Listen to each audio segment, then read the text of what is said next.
ಜಿ5 app download ಮಾಡಿ ಮತ್ತು ಸಂಪೂರ್ಣ ಸಂಚಿಕೆಗಳನ್ನು ಉಚಿತವಾಗಿ ನೋಡಿ. ಧ್ರುವ, ನಿನಗೇನು ಆಗಿಲ್ಲ ತಾನೆ? ನೀನು ಆರಾಮಾಗಿದೆಯಲ್ವಾ?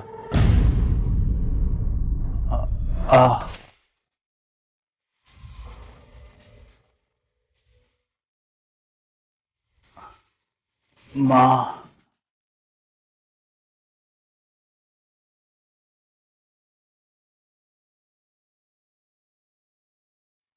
ಅಲ್ಲ.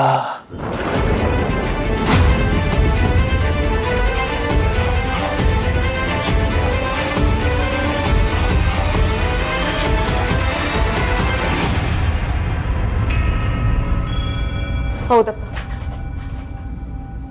ಅವಳು ನಿಮ್ಮಮ್ಮ ಅಲ್ಲ. ನಿಮ್ಮಮ್ಮ ಅಂತ ಸುಳ್ಳು ಹೇಳ್ಕೊಂಡು ನಮ್ಮನ್ನೆಲ್ಲ ಮೋಸ ಮಾಡ್ತಾ ಇದ್ಲು. ಅದು ಈಗ ನಾವು ಅವಳನ್ನ ಮನೆಯಿಂದ ಹೊರಗಡೆ ಹಾಕಿದೀವಿ. ನನಗೆ ನಿನ್ನ ನೋವೇನು ಅಂತ ಅರ್ಥ ಆಗುತ್ತೆ ಧ್ರುವ. ಸಮಾಧಾನ ಮಾಡ್ಕೊ.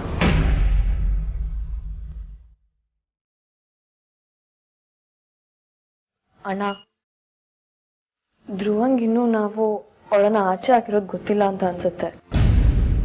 ಅವಳನ್ನೇ ಅಮ್ಮ ಅಂತ ಅನ್ಕೊಂಡಿದ್ದಾನೆ.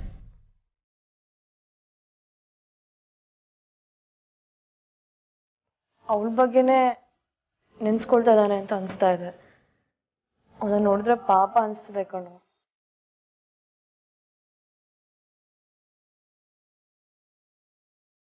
ಹೌದು ಧ್ರುವ, ಇಷ್ಟು ದಿನ ನಮ್ಮ ಮನೇಲಿ ಅಮ್ಮ ಅಂತ ಹೇಳ್ಕೊಂಡಿದ್ದವರು ನಮ್ಮ ಹೆತ್ತ ತಾಯಿ ಅಲ್ಲ.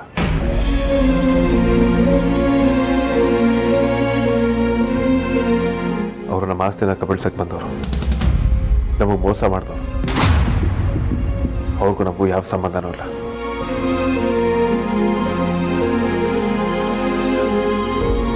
ಸತ್ಯ ಗೊತ್ತಾದ ತಕ್ಷಣ ಅವ್ರನ್ನ ಮನೆಯಿಂದ ಹೊರಗೆ ಹಾಕಿದ್ದೀವಿ. ಇನ್ನು ಮುಂದೆ ನಾವು ನಮ್ಮ ತಾಯಿನ ಹುಡುಕೋ ಅವಶ್ಯಕತೆ ಇಲ್ಲ. ನಮಗೆ ಸುಹಾಸಿನಿ ಅಮ್ಮ, ವೈಜಯಂತಿ ಅಮ್ಮನೇ ಇಲ್ಲ.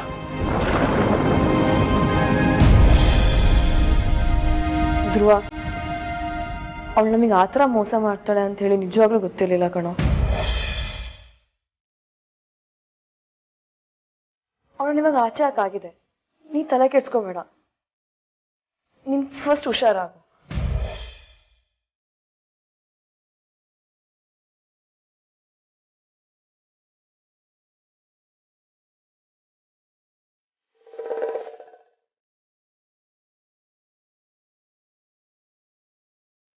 ವೇದಾಂತ್, ಯಾವುದಕ್ಕೂ ಒಂದ್ಸಾರಿ ಡಾಕ್ಟರ್ಗೆ ಫೋನ್ ಮಾಡೋದು ಒಳ್ಳೇದು ಅನ್ಸುತ್ತೆ.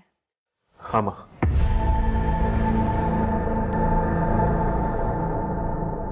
ಡಾಕ್ಟರ್. ಧ್ರುವ, ಡಾಕ್ಟರ್ ಬರ್ತಾರೆ. ನೀನೇನು ಯೋಚನೆ ಮಾಡಬೇಡ.